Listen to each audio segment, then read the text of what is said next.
Crois que tu pourras leur faire face? On y va? Où ça? Bien sûr, oui.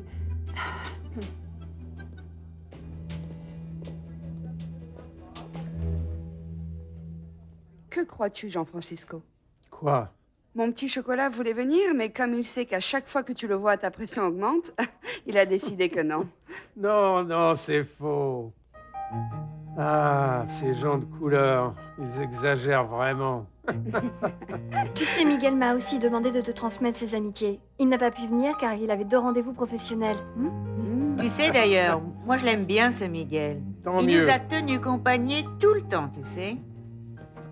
Ah, Bonjour, bonjour. Bonjour, comment Bonjour. allez-vous? Bonjour. Roberto, quel plaisir de vous voir. Le plaisir Ça est va, pour mon moi, chéri? Inès. Hmm. Comment va notre malade? Eh bien, beaucoup mieux, Dieu merci. Nous avons eu très très peur, mais heureusement le pire est passé. Dites-moi. Et Diego? Je pensais le trouver ici. Eh bien, il est toujours au bureau. Il a décidé de reprendre la direction de la Cafetalero. Oui, je le savais déjà, mais dites-moi, il va passer à l'hôpital? Non, non, non, je ne crois pas, car son épouse ne va pas très bien. Il est très probable qu'il aille directement du bureau jusqu'à chez lui. Je vois. Allez les filles, je Oui. crois que toutes les trois nous devrions sortir pour qu'il n'y ait pas autant de monde ici. Et que vous puissiez parler tout à fait tranquillement. Merci, maman. Bien, je vous laisse un petit moment, mais ne parlez surtout pas trop de café, Ne hein? t'inquiète pas. Je vous le confie. Oui, bien sûr. Tu vas être sage, chérie. Bien sûr, ma chérie. Il ne manquait plus que ça. Dis, tu as entendu?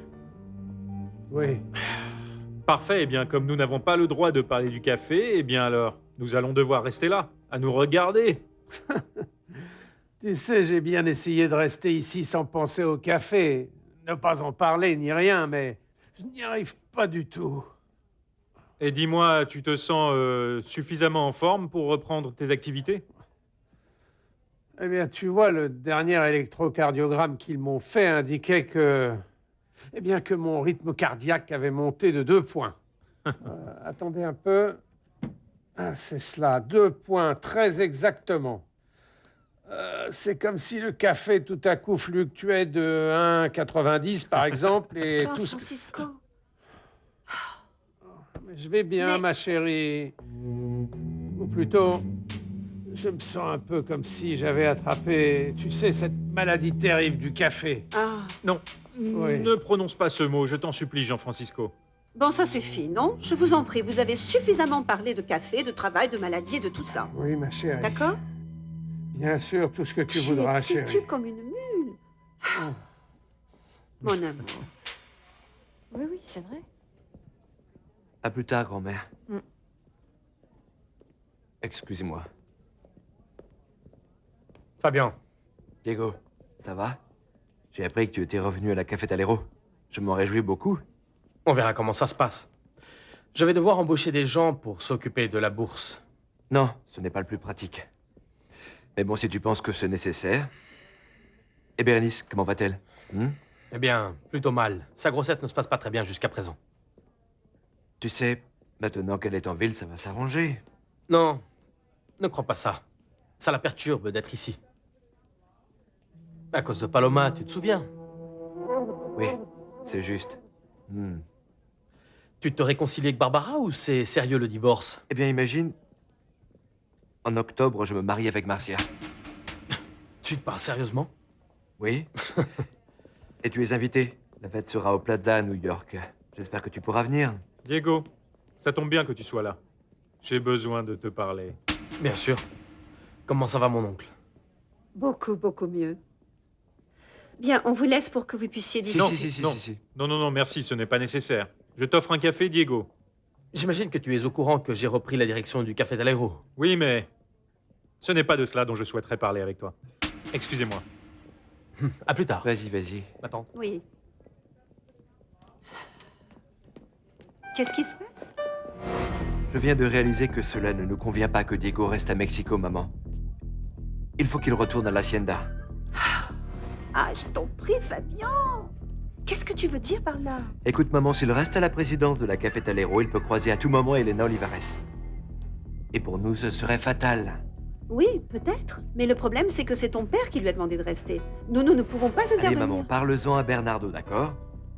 D'accord? Il peut reprendre la présidence, lui. Diego doit retourner à l'Hacienda. Sa place est là-bas. Je te parle très sérieusement, maman.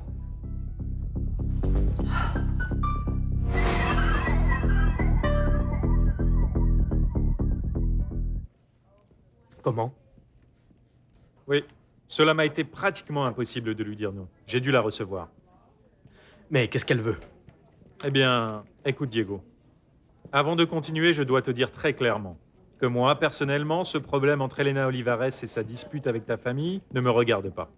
C'est pour ça que je voulais t'en parler en privé. Hein. Je ne sais pas si tu as su que Angela et Barbara ont entamé une campagne infernale pour détruire complètement la réputation de cette femme. Elles sont allées crier sur tous les toits qu'ils l'ont surprise commettant diverses fraudes, qu'elle prenait des commissions sur les contrats. Et qu'elle courait après les clients. Et qu'elle a voulu détruire mon mariage et celui de Fabian. Eh bien, c'est faux. C'est précisément ce qu'elle dit. Mais en plus, elle a bien l'intention de se laver de tout soupçon. Elle veut réunir votre famille devant le conseil pour comprendre et que vous lui démontriez avec des faits tout ce que vous lui reprochez exactement. Non, je ne crois pas que ce soit nécessaire. Quand tu la verras, dis-lui qu'elle peut être vraiment rassurée, qu'il n'y aura plus d'incidents de ce genre et que la famille ne la dérangera plus cette fois-ci. Qu'elle peut nous effacer tranquillement de sa vie. Mais qu'est-ce que tu veux dire? Eh bien, disons que cette relation de travail est terminée. Très bien. Dans ce cas, en tant que directeur de la Café Talero, tu verrais un inconvénient à la recommander? La recommander? Pourquoi? Elle m'a demandé un travail au conseil. Et pour être vraiment sincère, j'y pense très sérieusement. Je connais son travail et je suis sûr qu'elle a toutes les qualités requises pour être une grande fonctionnaire. Par ailleurs, tu sais très bien que toute position au sein du conseil est définie sur recommandation des professionnels du café eux-mêmes. Dans ce cas-là, pour embaucher Elena, eh bien, toi qui as travaillé avec elle, tu serais la personne la plus indiquée pour la recommander. Et qu'est-ce que je devrais faire ou dire? Eh bien, principalement que tu admires son travail à tout point de vue, que sa conduite et son honnêteté ont été irréprochables, et qu'elle est digne d'assumer un poste de représentante de notre industrie, et que son départ s'est fait dans les meilleurs termes, et que pour son grand professionnalisme et ses résultats excellents, tu la recommandes comme candidate à un poste au sein du conseil. Je ne peux pas. Je ne peux pas dire ça. Comprends un peu ma position. Ça, c'est une question personnelle. Elle m'a trahi. Non. Je peux la recommander au niveau professionnel, mais c'est tout. Pas comme individuel. Dans ce cas, ça ne sert à rien, Diego. Si tu ne peux pas la recommander à tout point de vue, mieux vaut éviter les problèmes. C'est vraiment dommage. C'est vrai, c'est dommage qu'Elena ne soit pas le genre de personne que nous pensions tous qu'elle était. J'aurais bien voulu l'aider. Franchement, elle n'avait pas l'air bien du tout. C'est peut-être le destin qui lui fait payer tout ce qu'elle m'a fait vivre. Eh bien, alors elle le paye très cher. Elle n'a pas de travail. Elle s'est fait agresser. Elle est ruinée. Ne croyez pas tout ce qu'elle vous dit. Elle a toujours été très habile pour tromper les gens. Alors donc, tu n'as pas l'intention de la recommander? Non.